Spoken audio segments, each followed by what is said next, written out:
Good morning all of you. आज हम project management and financing के अंदर हमारी यूनिट 4 का 30 लेक्चर यहाँ पे पढ़ने वाले हैं। अगर आप देखें तो हमारा जो 30 लेक्चर है वो प्रोडक्ट परचेस कॉन्ट्रैक्ट से रिलेटेड रहेगा।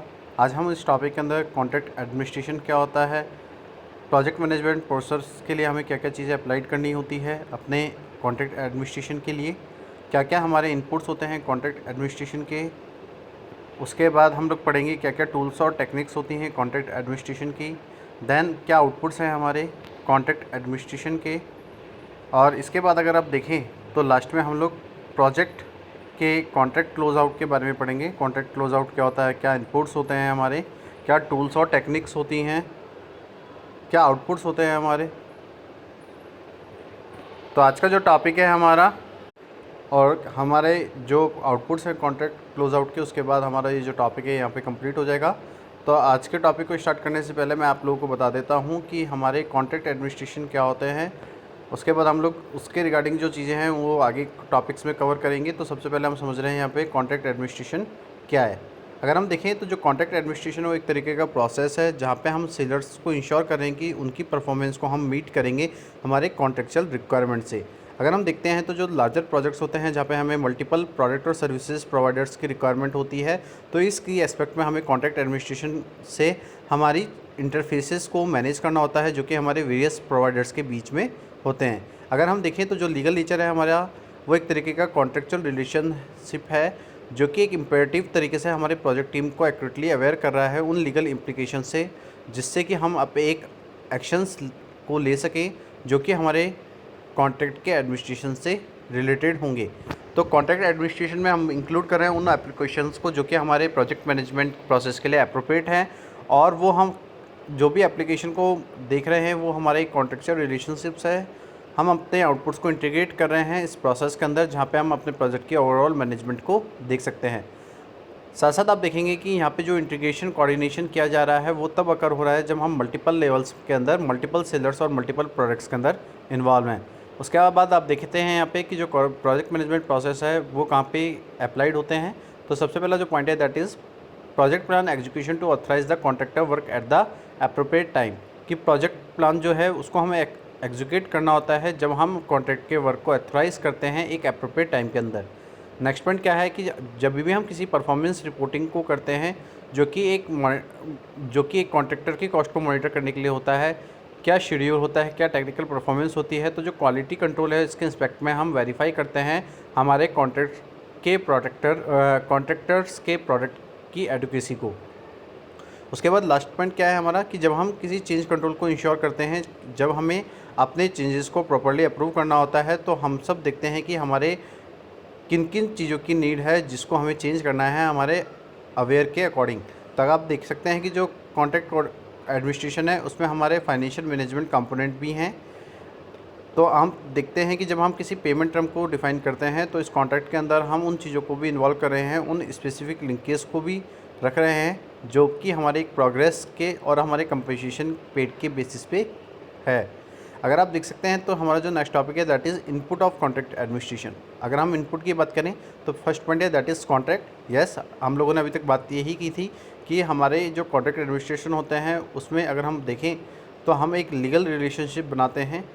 सेकंड क्या है हमारा वर्क रिजल्ट। अगर हम सेलर के वर्क रिजल्ट की बात करें तो जो भी डिलीवरेबल्स उसने अपने कंप्लीट किए हैं और कौन कौन से डिलीवरेबल्स उसने कंप्लीट नहीं किए हैं, तो उसके एक्सटेंट में हम अपने क्वालिटी स्टैंडर्ड्स को मीट करते हैं, साथ साथ कॉस्ट को भी इंकर करते हैं और कमिटेड करते हैं। जैसे कि अगर आप देख सकते हैं तो जब हम किसी प्रोजेक्ट प्लान एग्जीक्यूशन के लिए जिन भी पार्ट्सों को कलेक्ट कर रहे हैं वो हमारे वर्क रिजल्ट के अंदर आते हैं। उसके बाद आप देख सकते हैं कि थर्ड पॉइंट क्या है हमारा that is the change result, change request. अगर हम चेंज रिक्वेस्ट की बात करें तो यहाँ पे इंक्लूड करें उन मॉडिफिकेशन को जो कि हमारे टर्म्स के बेसिस पे है जो कि कॉन्ट्रैक्ट में फुलफिल हो रही हैं। तो साथ साथ हम यहाँ पे प्रोडक्ट और सर्विसेज को डिस्क्राइब भी कर रहे हैं जो कि हम प्रोवाइड करा रहे हैं अपने प्रोजेक्ट मैनेजर को।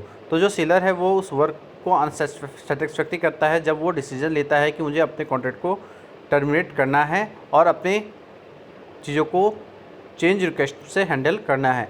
तो उसके कॉन्टेक्स्ट में हम चेंजेस को देखते हैं जो कि सेलर के प्रोजेक्ट मैनेजमेंट टीम के कंपनसेशन को एग्री नहीं करता है जो कि वो चेंज करना चाहता है। तो उसके बेसिस पे हम उनको क्लेम्स कहते हैं, डिस्प्यूट्स कहते हैं और अपील्स कहते हैं। इसके बाद आप देख सकते हैं नेक्स्ट पॉइंट है हमारा सेलर इनवॉइस। कि अगर हम सेलर के पास किसी भी इन्वॉइस को सबमिट कर रहे हैं टाइम टू टाइम, तो हम अपने पेमेंट की रिक्वेस्ट करते हैं जो कि हमने वर्क परफॉर्म किया है। तो इन्वॉइसिंग जो रिक्वायरमेंट्स होती हैं वो बहुत ज़रूरी होती हैं जब हम किसी भी तरीके के डॉक्यूमेंटेशन को सपोर्ट करते हैं, यूजुअली अगर हम उसको डिफाइन कर रहे हैं किसी भी कॉन्ट्रैक्ट के अंदर। उसके बाद आप देख सकते हैं कि क्या क्या टूल और टेक्निक्स इन्वॉल्व हैं हमारे कॉन्ट्रैक्ट एडमिनिस्ट्रेशन के अंदर। तो सबसे पहले जो पॉइंट है that is the contract change control system, कि अगर हम कॉन्ट्रैक्ट चेंज कंट्रोल सिस्टम की बात करें तो ये डिफाइन कर रहा है उस प्रोसेस को जो कि कॉन्ट्रैक्ट के अंदर मॉडिफाई किया जा रहा है। अगर हम इसमें देखें तो इसमें इंक्लूड कर रहे हैं हम उन पेपर वर्क को, उस ट्रैकिंग सिस्टम को, उस डिस्प्यूट रिसोल्यूशन प्रोसीजर्स को, उन अप्रूवल लेवल्स को जो कि एक ऑथराइजिंग चेंजेस के लिए नेसेसरी हैं। तो जो कॉन्ट्रैक्ट चेंज कंट्रोल सिस्टम है वो इंटीग्रेट होता है जब हम अपने कंट्रोल सिस्टम को ओवरऑल चेंज करते हैं। उसके बाद आप देख सकते हैं सेकंड पॉइंट क्या है हमारा, that is the performance reporting.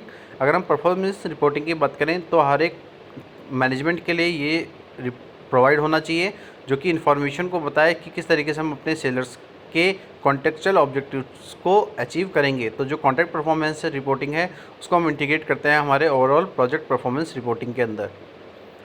इसके बाद हम देखते हैं नेक्स्ट पॉइंट क्या है हमारा, that is the payment system. अगर हम पेमेंट की बात करें जो कि सेलर्स को हम हैंडल कर रहे हैं हमारे अकाउंट से, तो उस पेबल सिस्टम के अंदर हम अपनी ऑर्गेनाइजेशन को भी परफॉर्म करते हैं। तो लार्जर प्रोजेक्ट्स के अंदर हम जब देखते हैं कि वहाँ पे बहुत सारे या बहुत डिफ़िकल्ट प्रोक्योरमेंट रिक्वायरमेंट्स हैं, तो प्रोजेक्ट के लिए हमें डेवलप करना है तो होता है अकाउंट सिस्टम।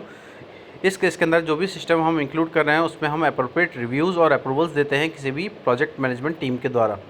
उसके बाद आप देख सकते हैं कि नेक्स्ट जो पॉइंट है वो है हमारे output from the contract administration.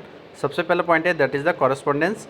अगर हम कॉन्ट्रैक्ट के टर्म्स एंड कंडीशंस को देखें जो कि रिक्वायर हो रही है किसी भी रिटर्न डॉक्यूमेंट से, तो उसके सर्टेन एक्सपर्ट्स में हम बायर और सेलर के कम्युनिकेशन को भी देखते हैं। जैसे कि अगर हम देख रहे हैं कि कोई भी वार्निंग है हमारे अनसेटिस्फैक्ट्री परफॉर्मेंस को लेके, तो उसके लिए हमें अपने कॉन्ट्रैक्ट को चेंज करना होगा, उसकी क्लेरिफिकेशन करनी होगी। उसके बाद आप देख सकते हैं नेक्स्ट पॉइंट है that is a contract change. अगर हम चेंजेस को देखें जो कि अप्रूव्ड और अनअप्रूव्ड है, तो उसके फीडबैक में थ्रू हम एक अप्रोप्रिएट प्रोजेक्ट प्लानिंग करें, प्रोजेक्ट प्रोक्योरमेंट प्रोसेस करें, और जितने भी हमारे प्रोजेक्ट प्लान हैं उनमें हम अदर रिलेवेंट डॉक्यूमेंटेशन से उनको अपडेट करें जो कि हमारे प्रोजेक्ट के लिए अप्रोप्रिएट है। इसके बाद नेक्स्ट पॉइंट है हमारे पेमेंट रिक्वेस्ट, कि जब हम प्रोजेक्ट के अंदर ये एज्यूम करते हैं कि किस तरीके के एक्सटर्नल पेमेंट सिस्टम का हम यूज़ करेंगे, तो प्रोजेक्ट के अंदर हम अपने खुद के आउन इंटरनल सिस्टम का यूज़ करते हैं जहाँ पे हम अपने आउटपुट को सिंप्लीफाई एज ए पेमेंट के बेसिस पे करते हैं।